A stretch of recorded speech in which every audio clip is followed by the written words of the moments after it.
Mientras me secaba las lágrimas en el velorio de mi único hijo, escuché la voz fría de Carla, mi nuera, atravesar el silencio de la sala. Mañana tienes que irte de esta casa. Vendí todo y voy a empezar una vida nueva. Me quedé paralizada.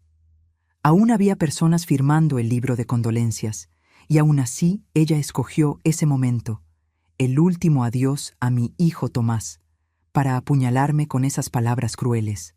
Tragué el nudo en la garganta. No quería convertir la despedida de mi muchacho en una escena vergonzosa. Solo quería que él descansara en paz, al menos en su último día en esta tierra. Pero el golpe final vino días después, durante la lectura del testamento. Carla, con una sonrisa burlona, susurró: «Espero que te guste ser una indigente, porque no vas a recibir ni un centavo». Lo que ella no imaginaba es que el destino tenía otros planes. En el instante en que el abogado abrió el sobre, el karma finalmente llamó a su puerta, y su sonrisa desapareció en un abrir y cerrar de ojos. Pero antes de continuar, asegúrate de estar suscrito al canal y escribe en los comentarios: ¿desde dónde estás viendo este video? Nos encanta saber hasta dónde están llegando nuestras historias. Mi nombre es Margarita Hernández, tengo 67 años y viví casi toda mi vida en Ciudad de México, Colorado. Perdí a mi esposo, Eduardo, por un ataque al corazón hace 8 años, dejándome sola con nuestro hijo Tomás. Después de que Eduardo se fue, vendí nuestra casa grande en el suburbio y usé el dinero para ayudar a Tomás y a su esposa Carla a comprar la casa donde todos vivíamos. Fue un acuerdo familiar. Yo contribuiría financieramente y ayudaría con las tareas domésticas y con la crianza de mi nieto Lucas. «Mamá, esta casa siempre será tu hogar también», me dijo Tomás ese día, mientras firmábamos los papeles. Su sonrisa sincera calmó cualquier preocupación que pudiera tener sobre no tener mi nombre en la escritura. Después de todo, ¿qué hijo echaría a su propia madre? En los primeros años, todo parecía funcionar bien. Cocinaba casi todas las noches, mantenía la casa limpia, recogía a Lucas de la escuela y cuidaba el jardín que se convirtió en el más bonito del vecindario. No me importaba hacer estas tareas. Era mi manera de contribuir a nuestra familia. Pero las cosas comenzaron a cambiar sutilmente después de que Tomás fue ascendido. Carla comenzó a hacer comentarios. «Margarita, ¿realmente tienes que usar la licuadora tan temprano?» O «Creo que esta casa se está quedando pequeña para 3 adultos, ¿no crees?» Pequeños comentarios que, solos, parecían inofensivos, pero juntos formaban un patrón que ignoré por amor a mi hijo y mi nieto. Luego, en una mañana común de miércoles, recibí la llamada que cambiaría todo. Tomás, mi muchacho de 42 años, había sufrido un aneurisma cerebral mientras estaba en el trabajo. Cuando llegué al hospital, ya había partido. El funeral fue 3 días después. La iglesia estaba repleta de flores y rostros conocidos, todos en shock por la repentina partida de alguien tan joven. Me quedé sentada en la primera fila, sosteniendo la mano del pequeño Lucas de 9 años, tratando de ser fuerte por él, mientras mi propio corazón estaba destrozado. Fue cuando el último invitado se estaba yendo que Carla se acercó. Su elegante vestido negro contrastaba con sus ojos secos y calculadores. Esperó hasta que estuviéramos relativamente solas, con solo algunos parientes distantes aún recogiendo sus pertenencias. «Margarita», dijo, su voz baja pero firme. «Ahora que Tomás se ha ido, necesitamos ser prácticas. Mañana tienes que irte de la casa. Ya tengo un comprador interesado y quiero mudarme a Mérida con Lucas». Me quedé paralizada. «Carla, acabamos de enterrar a mi hijo, a nuestro hijo. ¿Cómo puedes pensar en vender la casa ahora? ¿Y a dónde esperas que vaya?» Su mirada era gélida. «Eso realmente no es problema mío, ¿verdad? La casa está a mi nombre. Debes haber ahorrado algo todos estos años viviendo gratis». «¿Gratis?», mi voz falló. «Di $180,000 para el enganche de esta casa, sin contar todo lo que hago diariamente». «Sin comprobante», interrumpió, encogiéndose de hombros. «Fue un regalo para tu hijo, no para mí, y ahora él se ha ido». Antes de que pudiera responder, Carla se alejó para hablar con su hermano, Gregorio, quien me lanzó una mirada desagradable desde el otro lado de la sala. Me quedé sentada, con las manos temblando, incapaz de comprender la crueldad de ese momento. Esa noche, sola en la habitación que ocupaba desde hacía 5 años, no pude dormir. Recordé todas las pequeñas pistas que había ignorado. Carla escondiendo correspondencia de Tomás, conversaciones abruptamente interrumpidas cuando yo entraba en la sala, documentos rápidamente guardados en cajones. Había sido ingenua, confiando en la protección de mi hijo sin pensar en lo que sucedería cuando él ya no estuviera aquí. Mientras organizaba algunas cosas, encontré una pequeña caja que Tomás me había dado 3 meses antes. «Guarda esto, mamá. No le digas a nadie que lo tienes. Un día puede ser importante», me dijo. En ese momento, pensé que era solo algún recuerdo sentimental. Abrí la caja con manos temblorosas y encontré una llave con una pequeña nota. Caja de seguridad 247, First National Bank. Contraseña, el cumpleaños de la abuela. Junto a ella había una tarjeta de presentación de un abogado, Ricardo Fuentes, con una nota manuscrita. «Si algo me sucede, busca al señor Fuentes de inmediato». Un escalofrío me recorrió la espalda. ¿Tomás lo sabía? ¿Había previsto que necesitaría protegerme? Con el corazón acelerado, guardé la llave y la tarjeta en el bolso. Por primera vez desde la muerte de Tomás, sentí una pequeña llama de esperanza. A la mañana siguiente, Carla llamó a la puerta de mi habitación a las 7:30 a.m. «Necesito que te vayas antes del mediodía», anunció fríamente. «El agente inmobiliario viene a fotografiar la casa a la 1 p.m. «Carla, por favor», supliqué. «Ayudé a pagar esta casa. ¿A dónde esperas que vaya tan rápido?» Ella suspiró impaciente. «Existen albergues para personas de tu edad, o tal vez alguno de tus amigos pueda ayudar. Francamente, Margarita, debiste haberte preparado mejor para tu vejez en lugar de depender de mi esposo». «De mi hijo», corregí, sintiendo una rabia que rara vez experimentaba. «Y esta casa también es parcialmente mía». «Pruébalo», me desafió, con una sonrisa arrogante en los labios. «¿Tu nombre está en algún documento? ¿Algún contrato? ¿No? Entonces tienes hasta el mediodía». No discutí más. En su lugar, comencé a empacar mis cosas, poniendo todo lo que pude en 4 maletas grandes y algunas cajas. Fotos familiares, recuerdos de Eduardo, regalos que Tomás me había dado a lo largo de los años, todo lo que podía cargar. El resto, incluyendo muebles que había traído de mi antigua casa, tendría que quedarse. Mientras empacaba, escuché a Carla al teléfono con alguien, probablemente su hermano. Finalmente me libré de ella, se rió. «No vas a creer cuánto están ofreciendo por la casa. Con el seguro de vida de Tomás, nunca más tendré que trabajar». Esa vieja idiota realmente creyó que era parte de la familia. Sus palabras me hirieron profundamente, pero también encendieron algo en mí, una determinación que no sabía que tenía. Terminé de arreglar mis cosas, puse todo en mi coche viejo y miré por última vez la casa que ayudé a comprar, la casa donde pensé que viviría mis últimos días. Lucas corrió hacia mí antes de que entrara en el coche. «Abuela, ¿a dónde vas? ¿Por qué te llevas todas tus cosas?» Sus ojos inocentes estaban rojos e hinchados. Lo abracé con fuerza, sintiendo las lágrimas quemarme. «La abuela va a vivir en otro lugar por un tiempo, cariño. Pero prometo que nos veremos pronto. Mamá dijo que nos vamos a mudar lejos», susurró. «No quiero ir. Quiero quedarme contigo». «Lucas», llamó Carla desde la puerta, su tono cortante. «Entra ahora. Deja ir a tu abuela». Le di un último abrazo a mi nieto y entré en el coche, las manos temblando tanto que apenas podía girar la llave en el encendido. No tenía idea de a dónde ir, pero sabía cuál sería mi primera parada: el First National Bank. Conduje hasta el centro de la ciudad con el piloto automático, mis pensamientos tan caóticos como el tráfico a mi alrededor. El peso de la traición de Carla aún estaba fresco, pero ahora había algo más. Curiosidad sobre lo que Tomás había dejado en esa caja de seguridad bancaria. El First National Bank ocupaba un imponente edificio de granito, con columnas clásicas que parecían fuera de lugar en la arquitectura moderna de Ciudad de México. Estacioné mi coche cargado con todo lo que quedaba de mi vida y entré, sintiéndome fuera de lugar con mi rostro hinchado por el llanto y la ropa arrugada.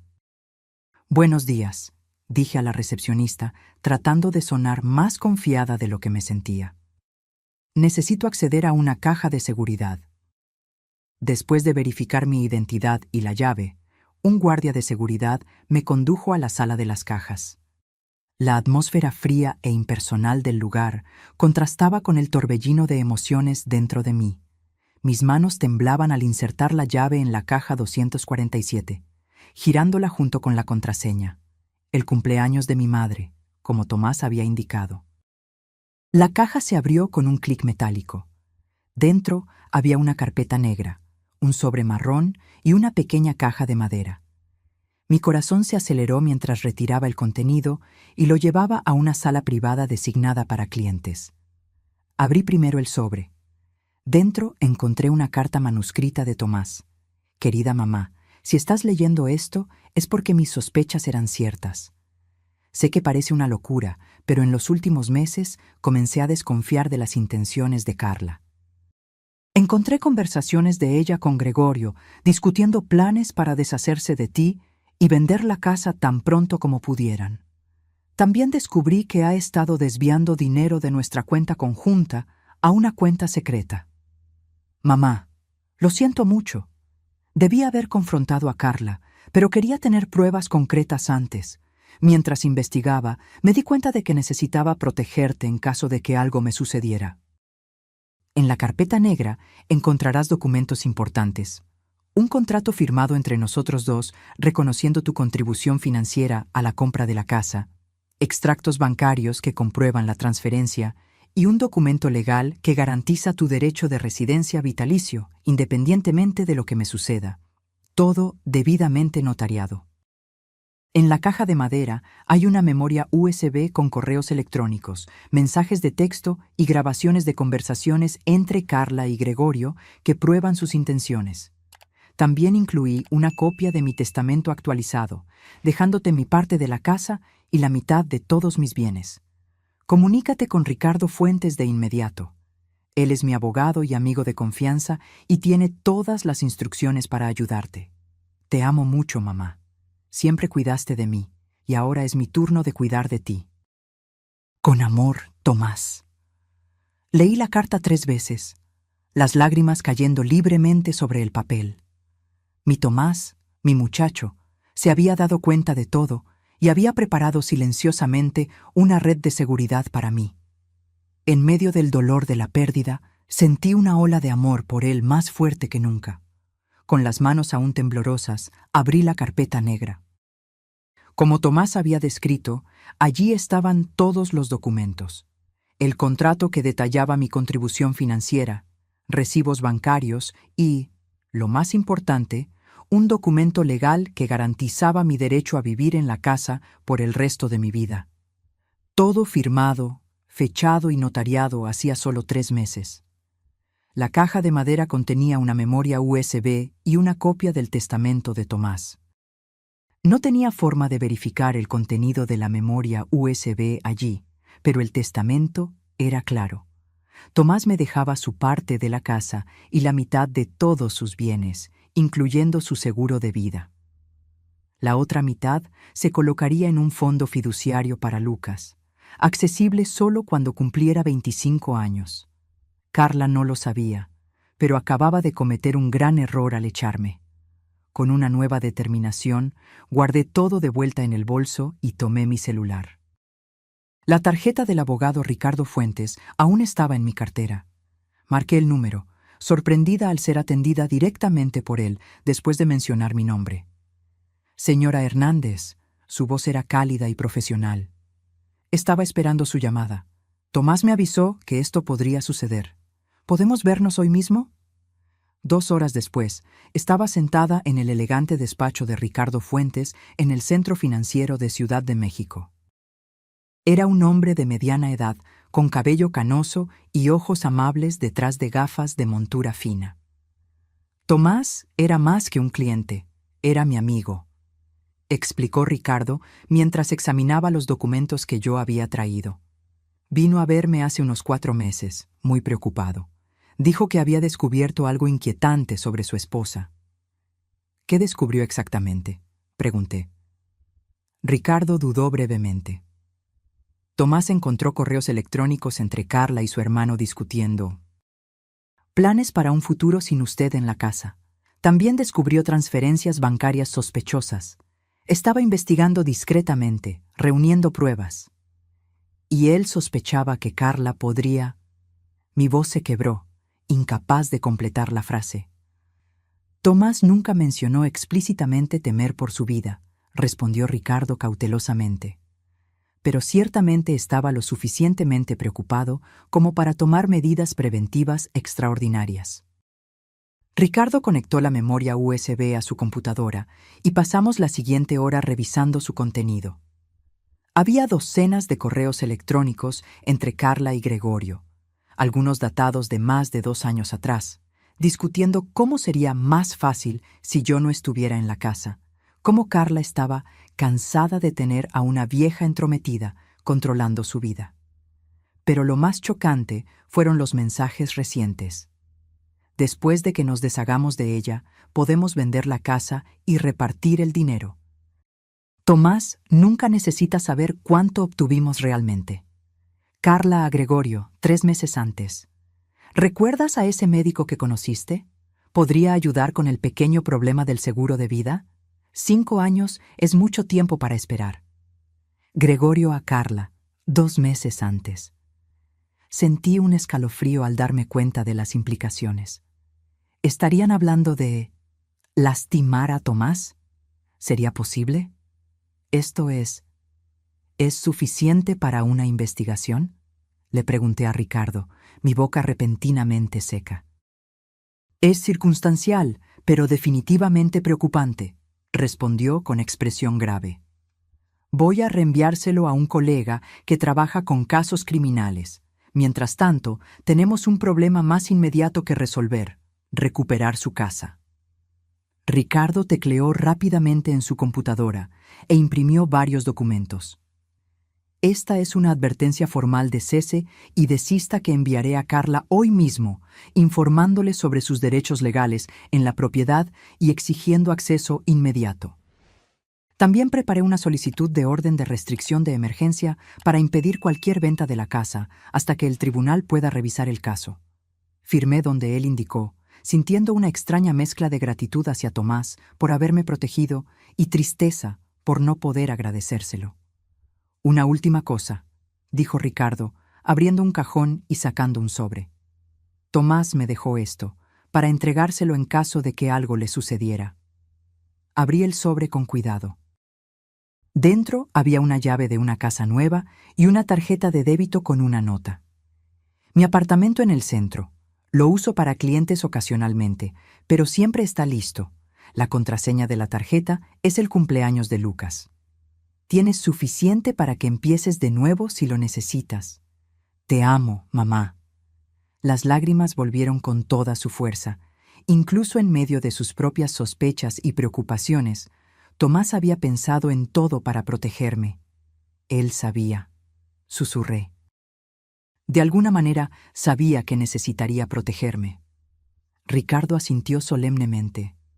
Tomás era un hombre extraordinario, y ahora vamos a honrar su memoria asegurando que su madre esté protegida, exactamente como él quería. Al salir del despacho de Ricardo, sentí algo que no experimentaba desde la muerte de Tomás, un propósito. Carla me había subestimado por completo, viéndome solo como una anciana indefensa que podía desechar cuando le fuera conveniente.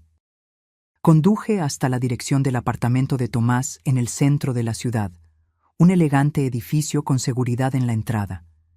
El portero sonrió al ver mi nombre en la lista de autorizados permanentes y me entregó un juego completo de llaves. El apartamento era pequeño pero sofisticado, con vista a las montañas a lo lejos. Estaba impecablemente limpio y abastecido con alimentos básicos, otra señal de la previsión de Tomás. Me desplomé en el sofá, agotada física y emocionalmente. Mientras el sol se ponía sobre Ciudad de México, tomé mi teléfono y vi 3 llamadas perdidas de Carla. También había un mensaje de texto. Olvidaste algunas cosas.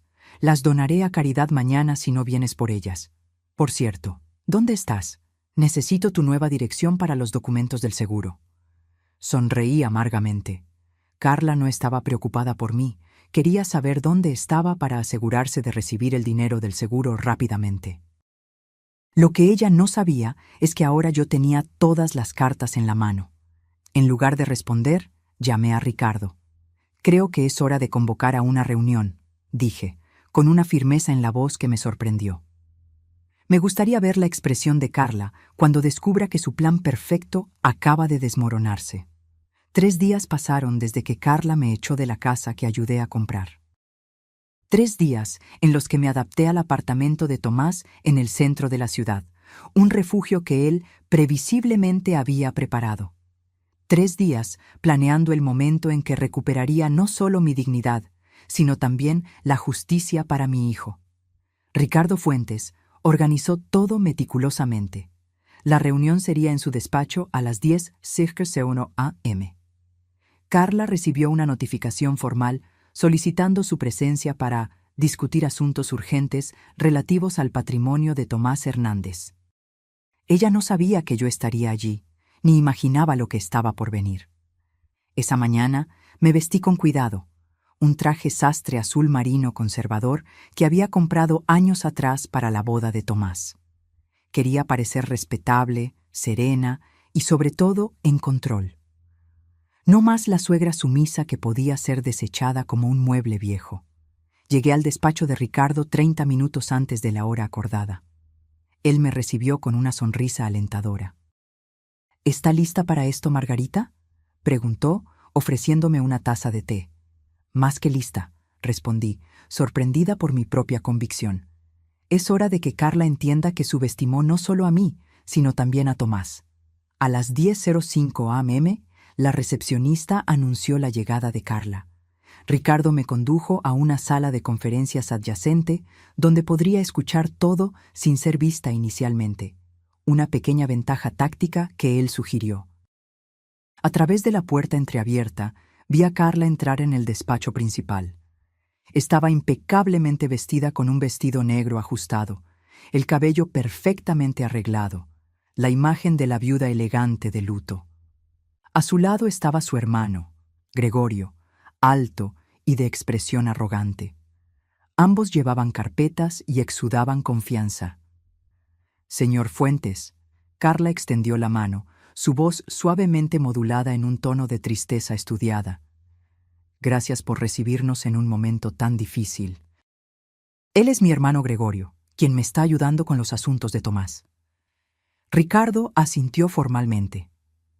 «Señora Hernández, señor Davis, gracias por venir. Por favor, tomen asiento».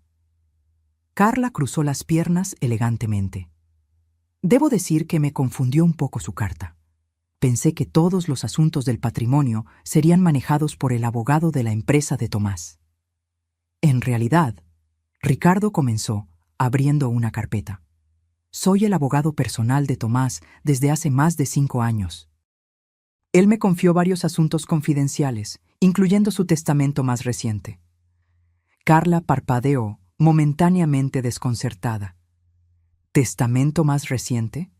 No estoy al tanto de ningún testamento, aparte del que hicimos juntos cuando nació Lucas. Ese es precisamente el motivo de esta reunión, continuó Ricardo, su voz profesional. Tomás hizo cambios significativos en su testamento hace aproximadamente 3 meses, con instrucciones específicas para ser implementadas inmediatamente después de su fallecimiento.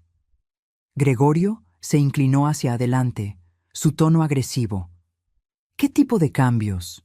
¿Y por qué Tomás haría eso sin informar a Carla?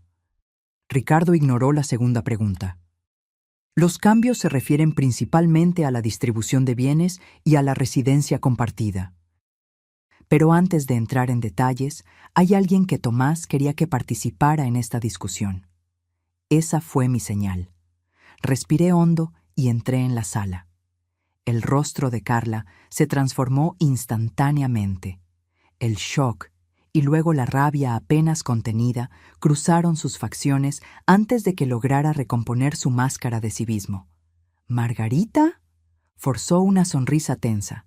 ¿Qué estás haciendo aquí? La señora Hernández fue específicamente nombrada en el Nuevo Testamento, explicó Ricardo antes de que yo pudiera responder. Su presencia no solo es apropiada, sino necesaria. Me senté directamente al otro lado de la mesa, frente a Carla y Gregorio. Su incomodidad era palpable. Vayamos al grano, continuó Ricardo, poniendo documentos sobre la mesa. Primero, me gustaría aclarar la situación de la residencia en Maple Street, 1542. Carla intervino rápidamente. La casa está exclusivamente a mi nombre. Fue una decisión conjunta entre Tomás y yo para simplificar cuestiones legales. En realidad, respondió Ricardo, deslizando el primer documento por la mesa. Aquí tienen un contrato legalmente vinculante, firmado por Tomás y Margarita Hernández, que reconoce la contribución sustancial de $180,000 de la señora Hernández a la compra de la propiedad, con la estipulación expresa de un derecho de residencia vitalicio. El rostro de Carla palideció visiblemente. Esto no puede ser legal. Nunca vi este documento antes. Está debidamente notariado, como pueden ver, señaló Ricardo. Y aquí están los extractos bancarios que confirman la transferencia del valor mencionado de la cuenta de la señora Hernández a la cuenta conjunta utilizada para el pago inicial de la casa. Gregorio tomó los documentos, examinándolos frenéticamente. Esto podría ser impugnado. Tomás pudo haber sido coaccionado. ¿Por su propia madre?, preguntó Ricardo con una ceja levantada. Eso sería difícil de probar, especialmente considerando que Tomás también dejó esto. Reprodujo una grabación en su computadora. La voz de Tomás llenó la sala. Estoy grabando esto como registro adicional de mi decisión libre y consciente de reconocer legalmente la contribución financiera de mi madre, Margarita Hernández, para la compra de nuestra casa. Este documento garantiza su derecho a residir en la propiedad por el resto de su vida, independientemente de cualquier circunstancia futura. Estoy haciendo esto por voluntad propia, sin ninguna coacción. Las lágrimas acudieron a mis ojos al escuchar la voz de mi hijo, tan clara y decidida, aunque ya no estuviera aquí. Carla y Gregorio intercambiaron miradas alarmadas. Su estrategia se estaba desmoronando rápidamente. Hay más, continuó Ricardo, implacable. El testamento actualizado de Tomás especifica claramente la división de sus bienes. La mitad para Lucas en un fondo fiduciario accesible a los 25 años y la mitad para Margarita Hernández, incluyendo su parte de la casa y el 50% del beneficio del seguro de vida. Carla se levantó abruptamente. Esto es ridículo. Tomás nunca haría esto. Vamos a impugnar estos documentos. Son libres de intentarlo, respondió Ricardo con calma. Pero antes de tomar esa decisión, tal vez quieran considerar esto. Giró su monitor para mostrar una serie de correos electrónicos y mensajes de texto entre Carla y Gregorio. El color desapareció por completo del rostro de Carla. Tomás me buscó hace unos meses con preocupaciones sobre actividades sospechosas, explicó Ricardo. Él había descubierto comunicaciones bastante inquietantes y transferencias financieras inexplicables. Como abogado, le sugerí que reuniera evidencia, lo cual hizo meticulosamente. Gregorio intentó recuperar el control. Esto es invasión de la privacidad. Tomás no tenía derecho a acceder a las comunicaciones privadas de Carla. En realidad, tenía todo el derecho de investigar actividades sospechosas en cuentas conjuntas, replicó Ricardo. Y el contenido de estas comunicaciones es, por lo menos, preocupante. Discusiones sobre deshacerse de la vieja, vender la casa sin que Tomás supiera el valor real, e incluso algunas referencias inquietantes a acelerar el acceso al seguro de vida. Mi estómago se revolvió al escuchar esto confirmado en voz alta. Parte de mí aún se negaba a creer que Carla pudiera estar involucrada en la muerte de Tomás, pero las evidencias se estaban volviendo cada vez más difíciles de ignorar. Carla parecía a punto de desmoronarse. Su rostro alternaba entre palidez extrema y manchas rojas de rabia. «Eso no prueba nada», siseó. «Estás distorsionando conversaciones inocentes». Finalmente, después de todo ese tiempo escuchando, decidí hablar. «Carla», mi voz era firme, pero baja. «El día del funeral de Tomás, me echaste de la casa que ayudé a comprar. Dijiste que yo no significaba nada, que no tenía derechos. Me trataste como basura en el momento en que mi hijo, tu esposo, acababa de ser enterrado». Carla intentó interrumpir, pero yo continué. «Lo que no te diste cuenta es que Tomás vio a través de tu fachada. Se dio cuenta de cómo realmente me tratabas cuando él no estaba mirando, y tomó medidas para protegerme». «Esto es absurdo», respondió ella, pero su voz estaba temblorosa. «Tomás y yo éramos felices.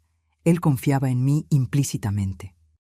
«Entonces, ¿cómo explicas esto?», pregunté, poniendo sobre la mesa una foto de las transferencias bancarias que Carla había hecho de la cuenta conjunta a una cuenta privada en las Islas Caimán. El silencio que siguió fue ensordecedor. Ricardo carraspeó. «Tengo 2 opciones para ofrecer hoy. Primera, acordamos los términos del testamento de Tomás. Margarita regresa a la casa inmediatamente con todos los derechos garantizados y ninguna de estas informaciones inquietantes va más allá de esta sala». Gregorio se inclinó hacia adelante. «¿Y la segunda opción?». «Impugnamos todo en el tribunal», respondió Ricardo simplemente.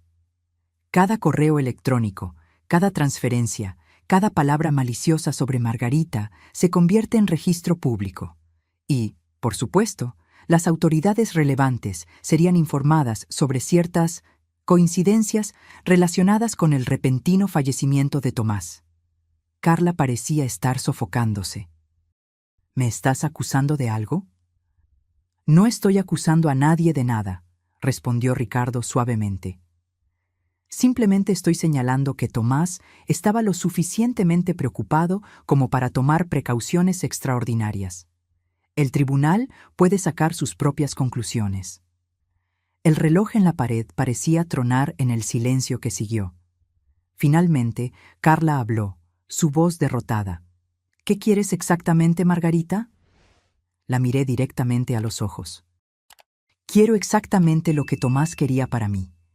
Mi lugar en la casa que ayudé a comprar, mi parte de su herencia y el derecho a ser parte de la vida de mi nieto». Carla y Gregorio conferenciaron rápidamente en voz baja. Después de unos minutos tensos, ella se volteó hacia Ricardo. «Estaremos de acuerdo con los términos del testamento, pero quiero esto formalizado, detallando exactamente lo que pertenece a quién». Ricardo ya estaba preparado con los documentos. Naturalmente. Todo está listo para la firma. Mientras Carla firmaba los papeles con manos temblorosas, noté algo en sus ojos que nunca había visto antes. Miedo. Miedo de mí, una mujer que ella había considerado insignificante. Al salir del despacho de Ricardo esa mañana, respiré el aire fresco de Ciudad de México con una sensación de victoria agridulce. Había ganado una batalla que nunca debió haber existido, pero el costo había sido inmenso. Mi hijo ya no estaba aquí. Aún así, sentí una nueva fuerza naciendo dentro de mí. Tomás me había protegido de maneras que jamás imaginaría, y ahora me correspondía a mí seguir viviendo para honrar su legado. De camino de regreso al apartamento, recibí un mensaje de Ricardo. «Todo está formalizado. Puede regresar a la casa cuando quiera». Me detuve en el pequeño café de la esquina para tomar un té y procesar todo lo que había sucedido.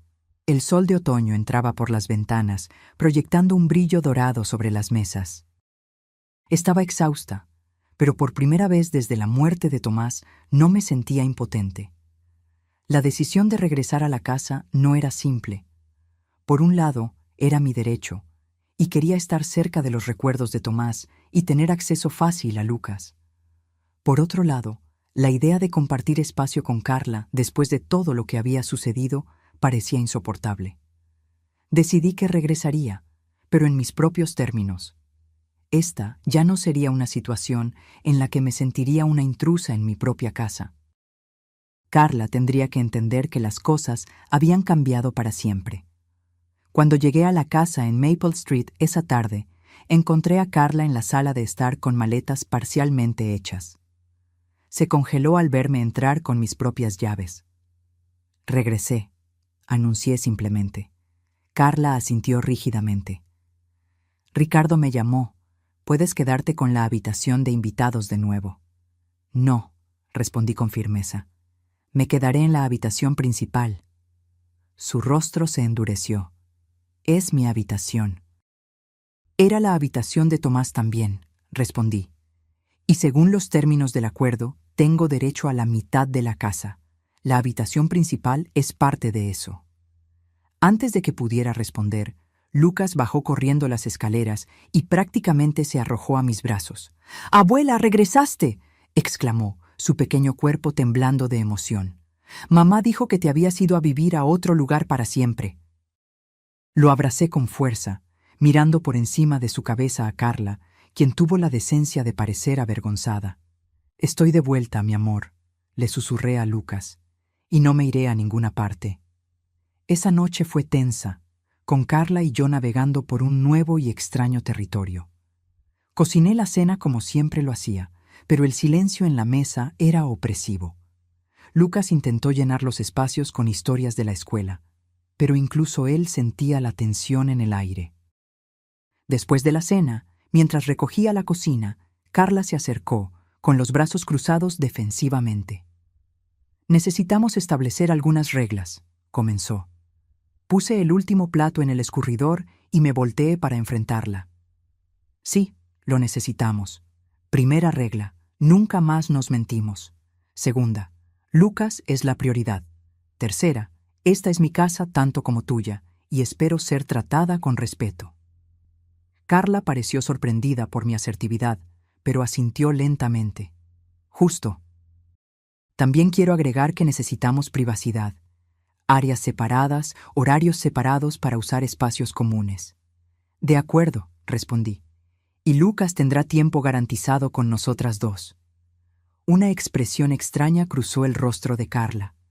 Por un momento, pensé haber visto tristeza genuina en sus ojos. «Yo realmente amaba a Tomás, ¿sabes?», dijo suavemente. «A mi manera». No respondí. No había nada que decir que no reabriera heridas o provocara más conflicto. En su lugar, sequé mis manos y salí de la cocina. En las semanas que siguieron, Carla y yo desarrollamos una rutina cautelosa. Como dos depredadores dividiendo el mismo territorio, manteníamos una distancia respetuosa, interactuando principalmente a través de Lucas. Un mes después de mi regreso, Ricardo me llamó con noticias inquietantes. La autopsia final de Tomás había planteado algunas preguntas. Aunque la causa oficial de la muerte seguía siendo aneurisma, se encontraron niveles elevados de ciertas sustancias que podrían haber contribuido a la condición. «No es concluyente», explicó Ricardo cuidadosamente, pero el médico forense lo encontró lo suficientemente sospechoso como para alertar a las autoridades.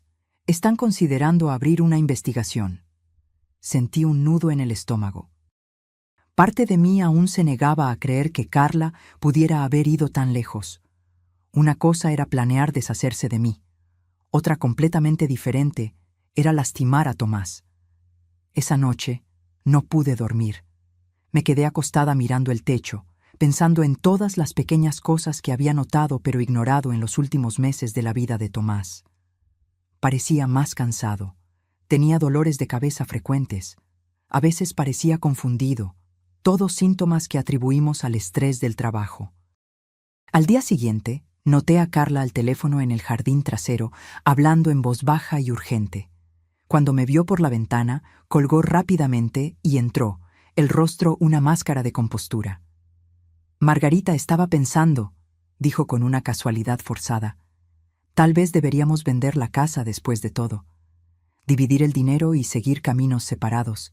Hay muchos recuerdos dolorosos aquí. La miré largamente. No, Carla, no venderemos la casa.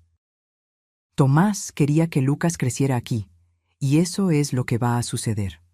Sus ojos se entrecerraron brevemente antes de que forzara una sonrisa. Claro, solo una idea. Solo estoy tratando de encontrar una manera de seguir adelante.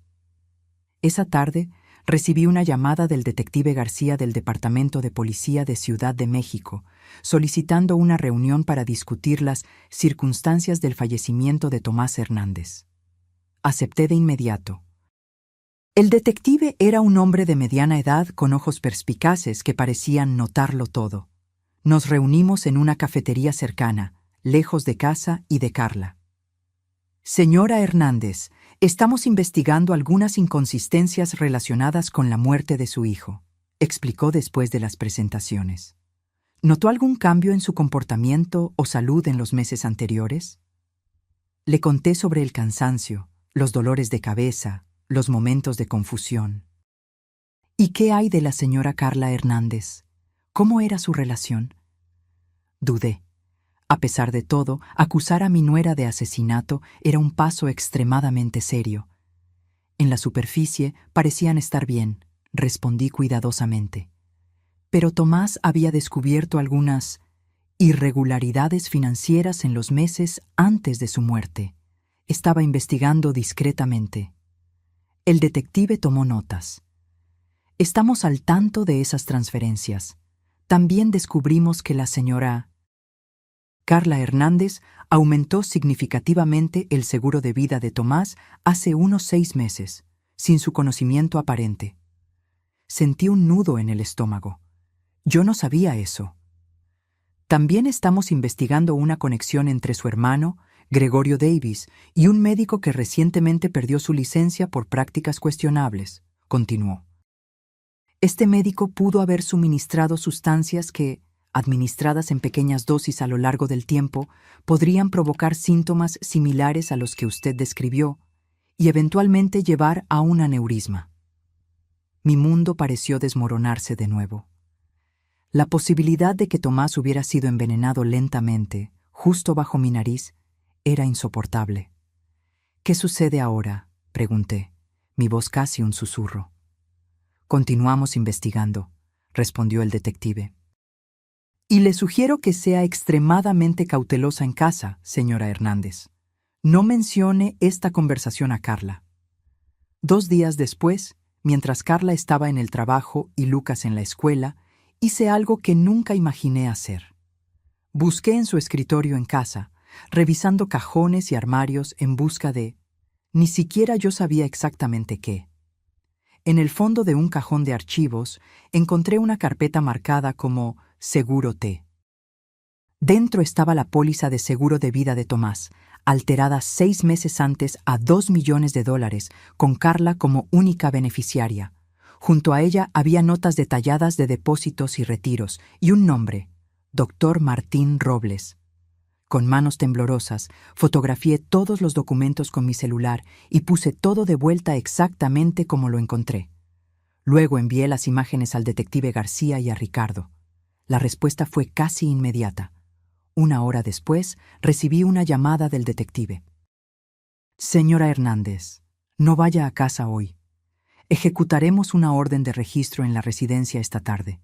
Tenemos razones para creer que la señora Carla Hernández y Gregorio Davis conspiraron para lastimar a su hijo. Me senté en un banco de un parque cercano, demasiado en shock para llorar. Mi teléfono sonó de nuevo. Era la escuela de Lucas. Señora Hernández, Carla acaba de recoger a Lucas temprano. Dijo que había una emergencia familiar. Mi sangre se congeló. ¿Cuándo exactamente? Hace unos 20 minutos. En pánico, llamé al detective García de nuevo. Ella recogió a Lucas de la escuela. Creo que sabe que estamos investigando. Lo que siguió fue un borrón.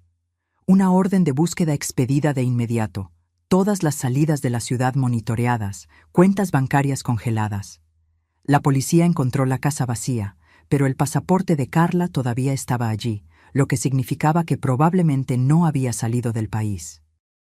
Pasé la noche más angustiante de mi vida, imaginando dónde podría estar mi nieto, si estaría seguro.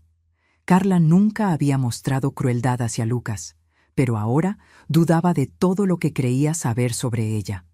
A la mañana siguiente, a las 5:23 a.m., mi teléfono sonó. Era un número desconocido. ¿Abuela? La voz pequeña y asustada de Lucas hizo que mi corazón se acelerara. Lucas, ¿dónde estás? ¿Estás bien? Estamos en un hotel. Mamá está durmiendo, pero ha estado llorando. Dijo que teníamos que huir, que gente mala está tratando de separarnos. Lucas, ¿qué hotel? ¿Puedes ver el nombre? Escuché un ruido de cortina abriéndose. Es el Mountain View Lodge. Tiene una montaña grande en el letrero. Genial, Lucas. Estás siendo muy valiente. La policía va... ¿Qué estás haciendo? La voz de Carla sonó distante, luego más cerca mientras presumiblemente le quitaba el teléfono a Lucas. Margarita, llamaste a la policía, ¿verdad? Estás tratando de quitarme a mi hijo. Carla, hablé lo más tranquilamente posible. Por favor, trae a Lucas de vuelta. Él necesita estabilidad, no huir. Al igual que tú necesitabas estabilidad, respondió ella, la voz temblando. Arruinaste todo. Tomás y yo estábamos bien hasta que te entrometiste, exigiendo vivir con nosotros, controlando nuestras vidas. Carla, Tomás está muerto, respondí con firmeza. Y la policía está investigando cómo sucedió. ¿De verdad quieres que Lucas sea criado por alguien que... No digas eso, gritó. Yo amaba a Tomás. Fue Gregorio quien... Yo nunca quise que Tomás saliera lastimado. Gregorio dijo que era solo para acelerar su jubilación, para que pudiéramos tener más tiempo juntos. Las sustancias no debían... Él no debía haber... Su llanto hizo que las palabras fueran incomprensibles. Aproveché la oportunidad. Carla, escucha. Si lo que dices es verdad, que fue Gregorio quien planeó todo, entonces regresa. Cuéntale a la policía tu versión. No empeores las cosas huyendo con Lucas. Hubo un largo silencio, interrumpido solo por sollozos ocasionales. Es demasiado tarde, respondió finalmente, la voz derrotada. Nunca me van a creer ahora. Te creerán si regresas voluntariamente, insistí. Piensa en Lucas. Él necesita estabilidad, no una vida huyendo. Mientras hablaba, hice señas frenéticas al detective García, que había llegado y estaba monitoreando la llamada. Me mostró un papel donde había escrito: Sigue hablando. Equipo táctico posicionado. Prométeme que no intentarás quitarme a Lucas, pidió Carla, sonando de repente muy joven y vulnerable. Te prometo que siempre haremos lo que sea mejor para Lucas, respondí, eligiendo mis palabras con cuidado. Él necesita a su madre, pero también necesita la verdad y la justicia para su padre. Más silencio. Luego, voy a volver, no por el sistema, no por ti, por Lucas. Una hora después, observé de lejos cuando Carla salió del hotel, sosteniendo la mano de Lucas. Parecía más pequeña, de alguna manera, con los hombros caídos y el rostro marcado por las lágrimas. Los oficiales la abordaron cuidadosamente, mientras otros condujeron a Lucas hasta donde yo esperaba. Él corrió hacia mí y lo abracé con toda la fuerza que pude sin lastimarlo. Abuela, ¿mamá está en problemas?, preguntó, con los ojos grandes y asustados. La situación es complicada, mi amor, respondí honestamente, pero superaremos esto juntos, de alguna manera. Mientras observaba a Carla ser puesta en la patrulla policial, sentí una mezcla confusa de emociones: rabia, pena, luto y, sorprendentemente, una pequeña medida de alivio. La verdad, por dolorosa que fuera, finalmente estaba saliendo a la luz. Abracé a Lucas más fuerte, sintiendo su pequeña cabeza en mi hombro. Tomás podía haberse ido, pero parte de él vivía en este niño, y yo haría cualquier cosa para protegerlo, justo como Tomás había hecho por mí. Las semanas que siguieron al arresto de Carla fueron un torbellino de declaraciones, audiencias judiciales y decisiones difíciles. Como abuela de Lucas, Me convertí en su tutora temporal mientras el proceso legal se desarrollaba. A los 9 años, él era demasiado joven para comprender completamente lo que estaba sucediendo, pero lo suficientemente mayor para saber que su vida nunca volvería a ser la misma. El caso se convirtió rápidamente en una sensación mediática local. Viuda negra de Ciudad de México, llamaban a Carla, mientras los reporteros se agolpaban frente a nuestra casa, esperando cualquier migaja de información. Mantuve a Lucas lejos de ellos y de las noticias, prefiriendo explicar la situación con mis propias palabras, de manera apropiada para su edad. ¿Mamá hizo algo muy malo?, me preguntó una noche mientras lo acostaba. Sus ojos grandes, tan parecidos a los de Tomás, me miraban con una mezcla de confusión y tristeza. A veces los adultos toman decisiones muy malas, respondí cuidadosamente.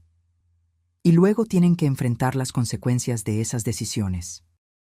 Tu madre está hablando con personas que decidirán lo que sucede ahora. ¿Pero ella regresará? La pregunta que temía. No sé, cariño.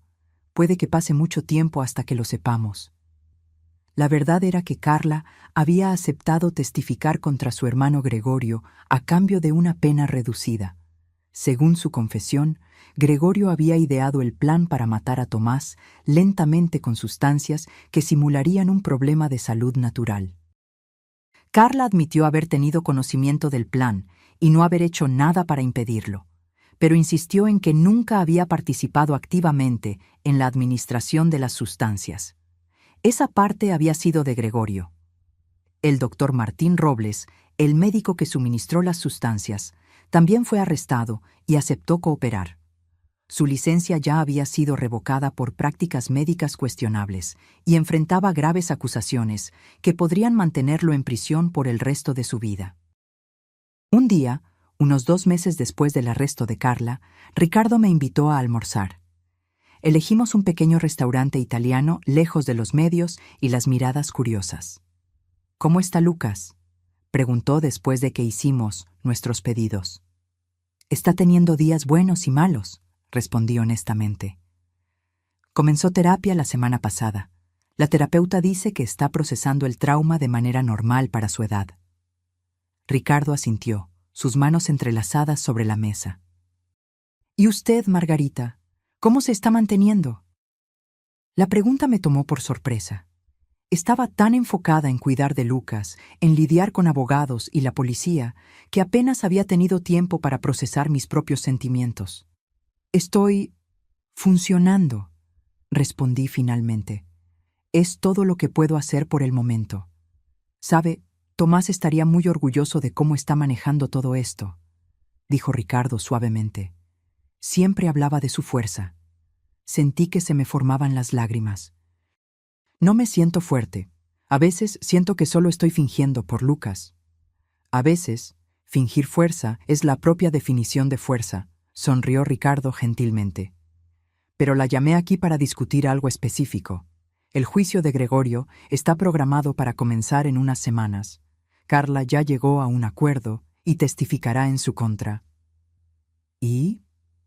Y al fiscal le gustaría que usted también testificara sobre el comportamiento de Tomás en los meses anteriores a su muerte, sobre su relación con Carla y Gregorio, sobre los síntomas que presentaba. Sentí un peso formarse en mi estómago. La idea de sentarme en un tribunal y revivir esos momentos, mientras Gregorio me miraba fijamente, parecía insoportable. ¿Tengo opción? Técnicamente sí. Podrían citarla, pero preferirían su cooperación voluntaria, explicó Ricardo. Honestamente, su testimonio sería muy valioso para el caso. Respiré hondo. ¿Y qué hay de Lucas? ¿Tendrá que testificar también? No, absolutamente no, aseguró Ricardo rápidamente. El fiscal es muy claro sobre mantener a Lucas fuera de esto. Pensé por un momento. Si testifico, ¿significa que Gregorio irá a prisión por más tiempo? ¿Que no podrá hacerle daño a nadie más? Potencialmente sí. Su testimonio fortalecería significativamente el caso. Entonces testificaré, decidí, por Tomás y por Lucas. el juicio de Gregorio Davis, comenzó en una fría mañana de enero. El tribunal estaba abarrotado. Parecía que todo Ciudad de México quería presenciar el proceso contra el hombre acusado de asesinar meticulosamente a mi hijo. Gregorio parecía más pequeño en el banquillo de los acusados. Su traje caro ahora reemplazado por ropa provista por el sistema penitenciario. Sus ojos, sin embargo, aún poseían ese brillo calculador que siempre me había incomodado. La presentación del caso por la Fiscalía fue meticulosa. Evidencia forense, extractos bancarios, correos electrónicos, mensajes de texto. Un rastro de pruebas que vinculaba a Gregorio directamente con la muerte de Tomás. El doctor Robles testificó sobre cómo Gregorio lo había abordado, solicitando algo que pareciera natural, pero fuera definitivo, y cómo él había suministrado una combinación de sustancias que, con el tiempo, causarían el deterioro del sistema cardiovascular, llevando eventualmente a un aneurisma o ataque cardíaco. Luego llegó el momento que más temía, el testimonio de Carla. Ella entró en la sala escoltada, luciendo como una versión fantasmal de sí misma. El cabello antes impecable estaba sin brillo, el rostro sin maquillaje, los ojos opacos. Cuando pasó por el banquillo de los acusados, Gregorio la miró con tanto odio que los guardias de seguridad tuvieron que advertirle. Carla prestó juramento y se sentó. Su voz era baja, casi inaudible a veces, mientras describía cómo Gregorio había concebido el plan. Tomás se estaba volviendo cada vez más desconfiado de mis gastos, explicó. Empezó a cuestionar transferencias, a monitorear cuentas. Gregorio dijo que podríamos resolver todo permanentemente, obtener el dinero del seguro, vender la casa, deshacernos de Margarita. Dijo que sería como si Tomás simplemente se enfermara naturalmente. ¿Y usted estuvo de acuerdo con este plan?, preguntó el fiscal. Carla dudó. No explícitamente. Yo solo no lo detuve. Gregorio dijo que se encargaría de todo, que yo solo tenía que actuar normalmente. ¿Pero usted sabía que su esposo estaba siendo envenenado? Las lágrimas comenzaron a correr por el rostro de Carla. Yo sospechaba. Tomás comenzó a tener dolores de cabeza constantes, cansancio. Le dije a Gregorio que debíamos detenernos, pero él dijo que era demasiado tarde, que teníamos que verlo hasta el final. ¿Y qué hizo usted con esa información, señora Hernández? Nada, susurró. No hice nada. Desde la platea, observé su rostro mientras hablaba. Parte de mí quería sentir satisfacción al verla reducida a esto, confesando su complicidad en la muerte de mi hijo. Pero lo que sentí, sorprendentemente, fue una tristeza profunda. ¿Qué tipo de vacío existía en el alma de Carla que le permitió presenciar el lento sufrimiento de su esposo sin intervenir? Cuando fue mi turno de testificar, caminé hacia el banquillo de los testigos con las piernas temblorosas, pero la cabeza en alto. Hablé sobre los últimos meses de Tomás, los dolores de cabeza, la confusión ocasional, las noches sin dormir. Describí cómo se había vuelto más reservado, cómo parecía preocupado por algo que no compartía conmigo. Tomás vino a mí unos 3 meses antes de su muerte. Le conté al tribunal. Me dio una llave y la tarjeta de un abogado. Me dijo que guardara aquello y no se lo contara a nadie. ¿Y usted sabía qué era esa llave?, preguntó el fiscal. No en ese momento. Luego descubrí que era la llave de una caja de seguridad bancaria que contenía pruebas que él había reunido contra Carla y Gregorio, transferencias bancarias sospechosas, conversaciones grabadas, correos electrónicos. ¿Entonces su hijo sospechaba que algo andaba mal? Tomás siempre fue observador. Creo que comenzó a notar patrones, inconsistencias. Estaba investigando discretamente. Cuando el abogado de la defensa comenzó su interrogatorio, intentó pintarme como una suegra resentida, inventando historias para vengarme de Carla. Señora Hernández, ¿no es verdad que usted nunca quiso a Carla? ¿Que resentía su matrimonio con su hijo? Lo miré directamente a los ojos. Yo quería querer a Carla, lo intenté durante años, pero no la resentía por casarse con Tomás. Resentía la manera en que me trataba cuando Tomás no estaba mirando, cómo intentaba aislarme de él, cómo me hacía sentir una carga en mi propia familia. ¿Y no es conveniente que ahora usted tenga la custodia de Lucas y control sobre todos los bienes de Tomás? ¿No era eso lo que usted quería todo el tiempo? Sentí que la rabia subía, pero mantuve la calma. Lo que yo quería era a mi hijo vivo. Lo que yo quería era ver a mi nieto crecer con su padre. Lo que tengo ahora es un niño traumatizado que perdió a su padre y, a todos los efectos prácticos, también perdió a su madre. No hay nada de conveniente en eso, señor. El juicio duró 3 semanas. Al final, el jurado tardó solo 4 horas en llegar a un veredicto. Gregorio Davis fue declarado culpable de asesinato en primer grado y condenado a cadena perpetua sin posibilidad de libertad condicional. Carla, debido a su acuerdo de cooperación, recibió una sentencia de 15 a 20 años por complicidad en homicidio. Con buen comportamiento, podría ser elegible para libertad condicional en 10 años. Cuando el juez pronunció las sentencias, no sentí el alivio o la satisfacción que esperaba. Se había hecho justicia, sí, pero Tomás seguía muerto, Lucas seguía sin padres, y yo seguía teniendo que recoger los pedazos de nuestra familia destrozada. A la salida del tribunal, una reportera empujó un micrófono hacia mí. «Señora Hernández, ¿cómo se siente ahora que se ha hecho justicia por su hijo?» Miré a la cámara, pensando en miles de personas mirando, esperando lágrimas o venganza satisfecha. «No existe justicia real para el asesinato», respondí simplemente. «Solo consecuencias. Tomás no regresará. No importa cuánto tiempo pase Gregorio Davis en prisión. Ahora mi enfoque es mi nieto, asegurar que crezca sabiendo cuánto lo amaba su padre, e intentar construir alguna forma de normalidad en nuestras vidas». Me alejé de las cámaras, agotada hasta los huesos. En el coche, miré el cielo gris de invierno y dejé que las lágrimas finalmente vinieran, no por el veredicto, sino por el largo camino que aún teníamos por delante, Lucas y yo. Esa noche, después de acostar a Lucas, me senté en la cocina con una taza de té y la foto favorita de Tomás. Él, sonriendo ampliamente el día de su graduación universitaria, joven y lleno de promesas. «Lo logramos, hijo», le susurré a la foto. «No como lo planeaste. Ciertamente no como yo jamás imaginaría. Pero lo logramos.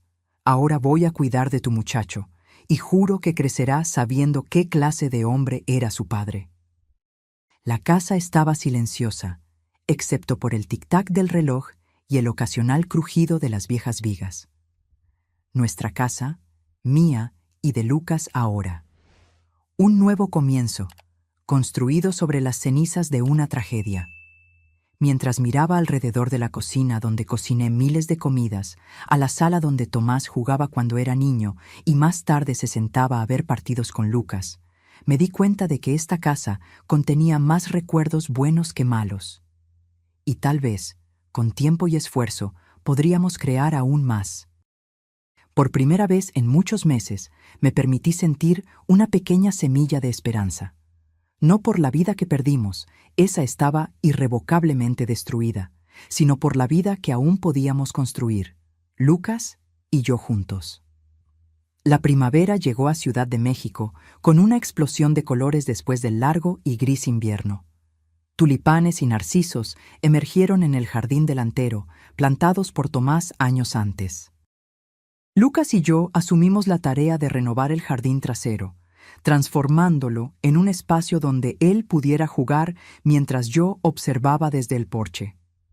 Los 6 meses desde el final del juicio habían sido un periodo de ajuste y curación lenta. Lucas continuaba en terapia, trabajando a través de los complejos sentimientos sobre sus padres, la pérdida de uno y la traición del otro. Como su tutora legal permanente, ahora tenía la responsabilidad completa por su educación, salud y bienestar emocional. No era tarea fácil a los 68 años, pero descubrí en mí recursos que no sabía que poseía. Aprendí a jugar videojuegos con él, a ayudar con proyectos escolares de ciencias, a navegar el complicado mundo social de un niño de 4º grado.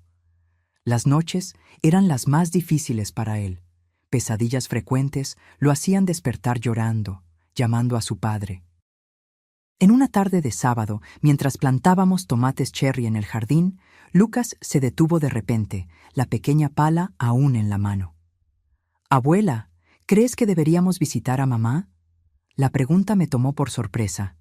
Carla estaba cumpliendo su sentencia en una prisión estatal a unas 2 horas de distancia. Tenía derechos de visita, pero hasta ahora Lucas no había expresado deseo de verla. «¿Te gustaría eso, cariño?», pregunté cuidadosamente. Se mordió el labio, tan parecido a Tomás cuando estaba pensativo. «No sé, a veces la extraño, pero luego recuerdo lo que le hizo a papá y me enojo». Puse mi mano sucia de tierra sobre la suya. «Esos sentimientos son completamente normales, Lucas. Puedes extrañarla y aún así estar enojado por lo que sucedió. Ambos pueden ser verdad al mismo tiempo». «¿Tú la visitas?», negué con la cabeza. «No, yo no la visito». «¿Tú la odias?». Esa era una pregunta aún más difícil. Me tomé un momento para pensarlo realmente antes de responder. «No odio a Carla», respondí finalmente. «El odio requiere mucha energía que prefiero dedicarte a ti y a la memoria positiva de tu padre. Estoy furiosa por las elecciones que hizo, profundamente herida por lo que permitió que le sucediera a Tomás. ¿Pero odio? No. Principalmente siento tristeza por todo lo que se perdió». Lucas asintió, absorbiendo eso. «Si quiero visitarla algún día, ¿me llevarías?». «Claro que sí», prometí. «Cuando estés listo, si quieres, yo te llevaré. Esa es una decisión que puedes tomar cuando sientas que es el momento adecuado». Lucas volvió a remover la tierra, plantando una pequeña tomatera. Trabajamos en silencio por unos minutos, el sol caliente en nuestras espaldas, el rico olor de la tierra mojada a nuestro alrededor. «Abuela», dijo finalmente, «gracias por no obligarme a elegir».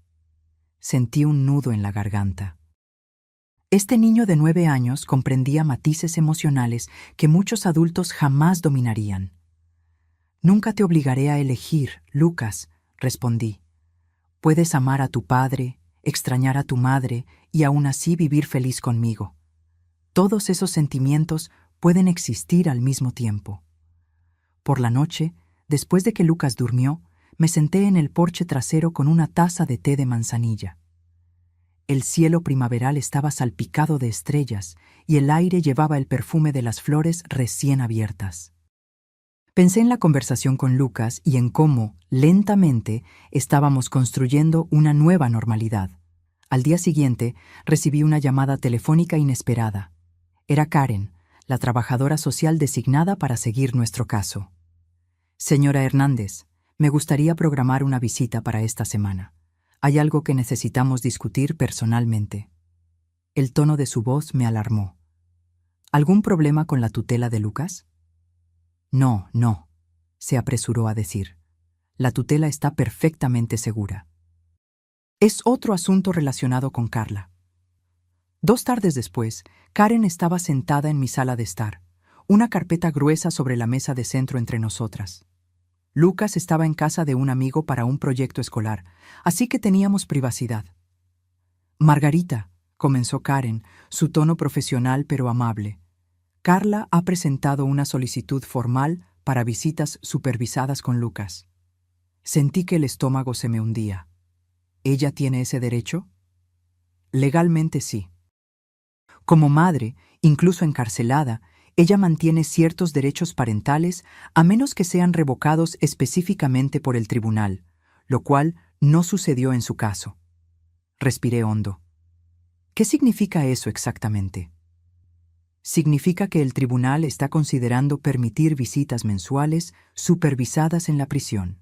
Lucas sería acompañado por un profesional designado por el tribunal, no necesariamente por usted. La idea de Lucas visitando ese ambiente sombrío, enfrentándose a guardias, detectores de metales y el ambiente opresivo de la prisión, me resultaba profundamente incómoda. ¿Cuál es su opinión profesional sobre esto, Karen? ¿Sería bueno para Lucas? Ella dudó, claramente eligiendo las palabras con cuidado. las investigaciones muestran que mantener algún contacto con los padres encarcelados generalmente beneficia a los niños a largo plazo, siempre y cuando la relación no haya sido abusiva. Carla nunca fue físicamente abusiva con Lucas, por lo que sabemos. Pero ella permitió que su padre fuera envenenado, señalé, incapaz de contener la amargura en mi voz. Sí, y es por eso que las visitas serían supervisadas y condicionales, explicó Karen. Un psicólogo evaluaría cómo reacciona Lucas después de cada visita. Cerré los ojos por un momento. ¿Y si Lucas no quiere ir? Entonces no será forzado, aseguró Karen. El juez ha dejado claro que los deseos de Lucas tendrán un peso significativo en esta decisión, considerando su edad y madurez. Después de que Karen se fue, me quedé sentada sola durante mucho tiempo, tratando de procesar esta nueva complicación en nuestras vidas. Por un lado, quería proteger a Lucas de cualquier contacto con la persona que había conspirado en la muerte de su padre. Por otro, sabía que impedir completamente ese contacto podría crear resentimientos futuros. Esa noche, después de que Lucas regresó y cenamos, me senté con él en su habitación mientras se preparaba para dormir. Lucas, necesito contarte algo importante, comencé, eligiendo cuidadosamente mis palabras. Tu madre ha solicitado visitarte. Sus ojos se abrieron de par en par. ¿Aquí? ¿Va a salir de prisión? No, no aquí. Serían visitas en la prisión, una vez al mes. Y solo si tú quieres, cariño. Nadie te obligará a hacer esto si no estás listo. Lucas se quedó en silencio, tirando distraídamente de un hilo suelto en su manta. ¿Quieres que yo vaya?, preguntó finalmente. Quiero que hagas lo que sientas que es correcto para ti, respondí honestamente. No necesitas decidir ahora. Piensa en ello. Habla con tu terapeuta en la próxima sesión. Él asintió lentamente. ¿Puedo pensarlo un poco? Todo el tiempo que necesites, aseguré. 2 semanas después, Lucas me buscó después de la cena, mientras yo lavaba los platos. «Abuela», dijo, la voz pequeña pero determinada. «Creo que quiero ver a mamá, solo una vez, para ver cómo es». Sequé mis manos en el paño de cocina y me volteé hacia él. «¿Estás seguro?» La doctora Michelle dijo que puedo ir una vez y ver cómo me siento, explicó, refiriéndose a su terapeuta, y que no necesito seguir si no me gusta. Entonces, eso es lo que haremos. Estuve de acuerdo, atrayéndolo hacia un abrazo. Solo una visita, y luego decidiremos el siguiente paso. La primera visita a la prisión estatal fue tan tensa e incómoda como temía. Lucas estaba visiblemente nervioso mientras pasábamos por la seguridad, sus ojos abiertos ante los altos muros, las vallas y los guardias armados. Acordamos que yo esperaría en el área de visitantes mientras él, acompañado por la trabajadora social Claire, se encontraría con Carla en la sala de visitas supervisadas. 1 hora después, Lucas regresó, su rostro una máscara indescriptible de emociones. En el coche, de camino a casa, permaneció en silencio durante varios minutos antes de hablar finalmente. «Se ve diferente», dijo, «más vieja y triste». Asentí, manteniendo los ojos en la carretera. «Me imagino que sí». «Lloró mucho», continuó Lucas. «Dijo que lamentaba mucho lo que le pasó a papá, que fue culpa del tío Gregorio, que no sabía qué hacer». Mantuve mi voz neutra, decidida a no influir en su interpretación. «¿Cómo te sentiste al escuchar eso?» Lucas pensó por un momento. «Confundido, triste, un poco enojado también. Ella seguía diciendo que me ama, que me extraña, pero... ¿Pero? Si realmente me amara tanto, ¿por qué dejó que le pasara eso a papá? ¿Por qué no lo salvó?» La sabiduría de ese niño me dejó sin palabras por un momento. Es una pregunta muy importante, Lucas, y muy difícil. «Le dije eso a ella», continuó. «Le pregunté por qué no salvó a papá si sabía lo que el tío Gregorio estaba haciendo». Mi corazón se aceleró. ¿Y qué respondió ella? Solo lloró más y dijo que tenía miedo, que el tío Gregorio la amenazó. Pero no sé si le creo, abuela. Alargué la mano y apreté la suya suavemente. A veces no sabemos qué creer, y está bien. Fuiste muy valiente hoy.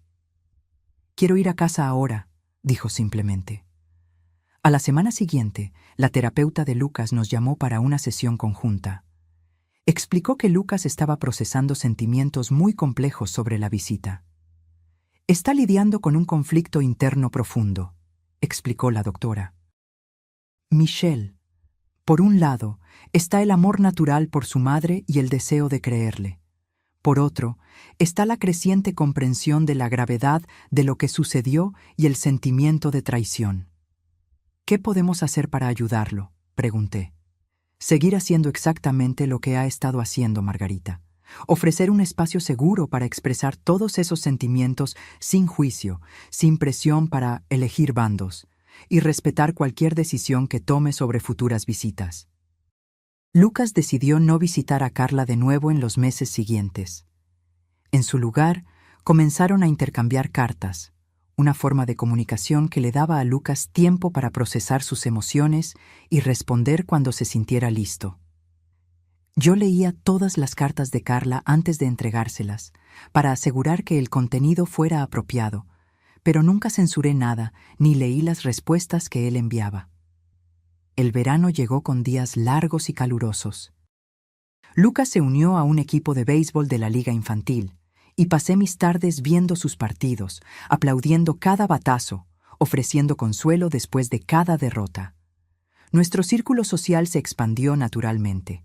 Padres de otros jugadores, vecinos, miembros del grupo de apoyo para abuelas que crían nietos al que comencé a asistir. En una de esas reuniones del grupo de apoyo conocí a Héctor, un viudo de 70 años que criaba a su nieta de 12 años después de perder a su hija por cáncer. Algo en su manera tranquila y gentil me atrajo de inmediato. «Es un camino difícil, ¿verdad?», comentó un día, mientras tomábamos café después de la reunión. Nuestros cuerpos envejeciendo mientras corremos detrás de niños con energía infinita. Me reí, reconociendo la verdad en sus palabras. A veces siento como si hubiera vuelto 40 años en el tiempo. Partidos de béisbol, proyectos de ciencias, discusiones sobre qué película de superhéroes es la mejor. Pero no lo cambiarías por nada, ¿verdad? Héctor sonrió, sus ojos azules brillando con comprensión. Por nada, estuve de acuerdo. A lo largo de las semanas, Héctor y yo comenzamos a vernos regularmente. A veces con los niños, Olivia, su nieta y Lucas se llevaron sorprendentemente bien, y a veces solo nosotros dos, para un café o una caminata en el parque. Era una amistad cómoda, sin presión ni expectativas, solo la agradable compañía de alguien que verdaderamente entendía mi situación. En una tarde particularmente calurosa de agosto, estábamos todos en el parque. Lucas y Olivia corriendo por el césped, Héctor y yo sentados a la sombra de un roble antiguo. Estuve pensando, dijo Héctor de repente, el zoológico de Ciudad de México tiene una exhibición nocturna especial el próximo viernes. A los niños les encantaría. ¿Tal vez podríamos ir todos juntos? Me volteé para mirarlo, notando el ligero nerviosismo en su voz. Eso sería genial. Lucas ha estado hablando de esa exhibición durante semanas. Héctor sonrió, pareciendo aliviado. Genial. ¿Es una cita entonces? Sentí un rubor subir por mi cuello, algo que no experimentaba en décadas. ¿Una cita? Bueno, sí, carraspeó Héctor, de repente tímido. Una cita familiar con los niños, pero aún así, pensé que podríamos llamarlo así. Me reí, sorprendida por lo natural que se sentía. Una cita sería adorable, Héctor. Esa noche, me senté en el borde de la cama de Lucas después de apagar las luces, nuestro ritual nocturno. Lucas, ¿qué te parecería si vamos al zoológico el viernes con Héctor y Olivia? Sería increíble, exclamó. Luego hizo una pausa, una expresión perspicaz cruzando su rostro. Abuela, ¿te gusta el señor Héctor? ¿Cómo gustar? Fue mi turno de quedarme sin palabras, tomada por sorpresa por su percepción. Bueno, sí, creo que me gusta. Es un buen amigo. Lucas asintió con una sabiduría más allá de su edad. Creo que es genial. El señor Héctor es amable. y Olivia también es bastante genial, a pesar de ser mayor. Entonces, ¿no te importaría si a veces salimos todos juntos? ¿Como una familia diferente? Ya somos una familia diferente, abuela, respondió Lucas simplemente. Las familias vienen en todo tipo de formas, la doctora Michelle dijo. Lo importante es que nos amemos y cuidemos unos de otros. Tragué el nudo que se formó en mi garganta. ¿Cuándo te volviste tan sabio, pequeño? Se encogió de hombros, sonriendo. Aprendí de la mejor. A medida que el verano daba paso al otoño, nuestra vida continuaba evolucionando. Lucas regresó a la escuela, ahora en 5º grado, con nuevos amigos y desafíos. Héctor y yo nos acercamos gradualmente, nuestra amistad evolucionando naturalmente hacia algo más profundo. Era una relación madura y tranquila, basada en el respeto mutuo y la comprensión compartida. Un año después de la muerte de Tomás, organizamos una pequeña ceremonia conmemorativa en el jardín que Lucas y yo habíamos cultivado juntos. Plantamos un joven manzano, la fruta favorita de Tomás, e invitamos solo a algunas personas cercanas. Ricardo Fuentes, que se había convertido en un amigo de confianza, algunos colegas de trabajo de Tomás que se mantuvieron en contacto, Héctor y Olivia, y 2 primos lejanos que habían apoyado a Lucas durante el juicio. Mientras estábamos reunidos alrededor del árbol recién plantado, Lucas dio un paso al frente, sosteniendo un trozo de papel. «Escribí algo para mi papá», anunció, la voz pequeña pero firme. Todos nos quedamos en silencio respetuoso mientras él comenzaba a leer. «Querido papá, hace un año que te fuiste. La abuela dijo que escribirte podría ayudar, aunque no puedas leer de verdad. Estoy en 5º grado ahora y juego béisbol. El entrenador dice que tengo un buen lanzamiento, como tú tenías. A veces me enojo porque no estás aquí para ver mis partidos o ayudarme con la tarea de matemáticas. La abuela lo intenta, pero dice que las matemáticas nunca fueron su fuerte. Ella se ríe cuando dice eso. Te extraño todos los días, pero no duele tanto como antes. La doctora Michelle dice que eso es normal, que el dolor cambia con el tiempo. No significa que te quiera menos. La abuela me ha cuidado muy bien. Ella hace panqueques de chocolate los domingos como tú hacías, y siempre me deja elegir una película en la noche del viernes. Ahora también tenemos nuevos amigos, el señor Héctor y Olivia. Son geniales. Le escribí a mamá la semana pasada. Es raro, pero creo que es lo correcto. Todavía estoy enojado con ella, pero la doctora Michelle dice que puedo estar enojado y aún así importarme a alguien al mismo tiempo. Prometo que recordaré todas las cosas que me enseñaste. Cómo atarme los cordones de los zapatos, cómo hacer el lanzamiento perfecto en el béisbol y cómo ser amable incluso cuando es difícil. Te amo para siempre, Lucas.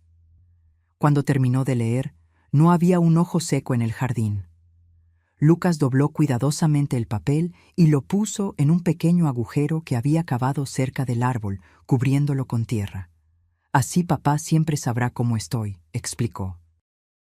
Esa noche, después de que todos se fueron y Lucas estaba en la cama, me senté en el porche mirando el árbol recién plantado, su silueta delicada contra el cielo nocturno. Estarías orgulloso de él, Tomás, le susurré al aire tranquilo de la noche. Tan orgullosa como yo lo estoy. Sentí una paz que no experimentaba desde hacía mucho tiempo. La vida que teníamos ahora no era la que habíamos planeado. Ciertamente no era la que Tomás había imaginado cuando preparó esa caja de seguridad secreta para protegerme. Era una vida construida a partir de las cenizas de una tragedia, marcada por cicatrices profundas. Pero también era una vida llena de amor, de nuevas conexiones, de crecimiento. Lucas estaba floreciendo, aprendiendo a navegar emociones complejas con sabiduría más allá de su edad. Yo había descubierto reservas de fuerza que nunca supe poseer. Y tal vez lo más sorprendente, había encontrado un nuevo propósito e incluso una nueva oportunidad de compañerismo con Héctor, algo que jamás imaginé posible a los 68 años. La vida continúa de maneras que nunca podríamos predecir, murmuré a la noche, con una sonrisa melancólica en los labios. ¿Verdad, hijo? Una suave brisa agitó las hojas del manzano, como en respuesta. Y por un momento sentí a Tomás cerca de nuevo, su amor envolviéndonos como siempre lo había hecho, incondicional, protector y eterno. Nada borraría lo que habíamos perdido. Nada cambiaría las terribles elecciones que Carla y Gregorio habían hecho. Pero el futuro todavía era nuestro para moldear, mío, de Lucas y ahora también de Héctor y Olivia. Una familia no convencional, construida no solo por la sangre, sino por la elección y el amor. Apenas 3 años pasaron desde ese primer árbol conmemorativo plantado en nuestro jardín. Lucas ahora tenía 12 años, creciendo rápidamente, sus rasgos cada vez más similares a los de Tomás. Se destacaba en el béisbol, tenía un pequeño grupo de amigos leales y continuaba sus sesiones con la terapeuta, aunque ahora solo mensualmente. Nuestra familia expandida había encontrado un ritmo cómodo. Héctor y yo nos casamos en una pequeña ceremonia en el jardín hace 2 años, con Lucas y Olivia como nuestros únicos testigos oficiales.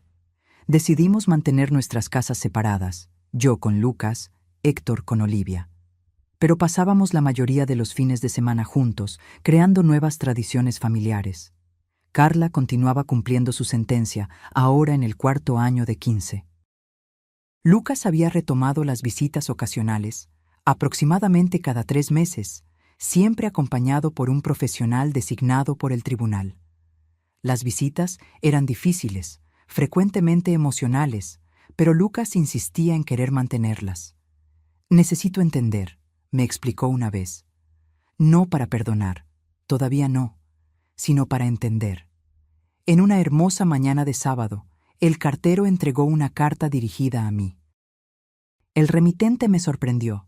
Carla Hernández, Prisión Estatal de Colorado, ala femenina.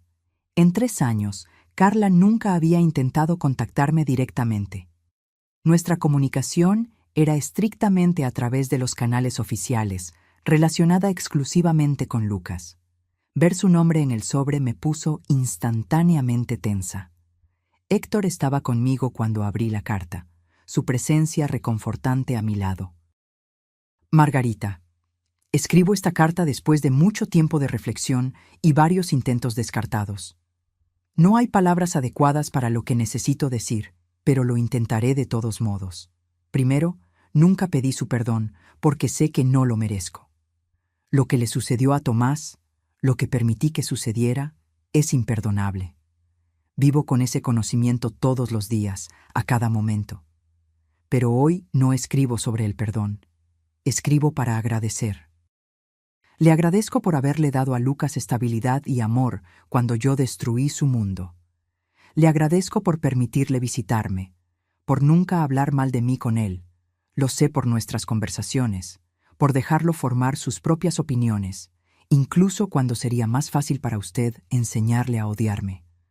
Lucas me cuenta sobre el béisbol, sobre la escuela, sobre usted y Héctor y Olivia. Habla sobre el árbol de Tomás en el jardín, sobre cómo ustedes agregan una nueva planta cada año. Él parece equilibrado, feliz dentro de lo posible, y eso es enteramente gracias a usted. También escribo para decirle que dejé de luchar por la reducción de mi sentencia. Rechacé la última audiencia de libertad condicional.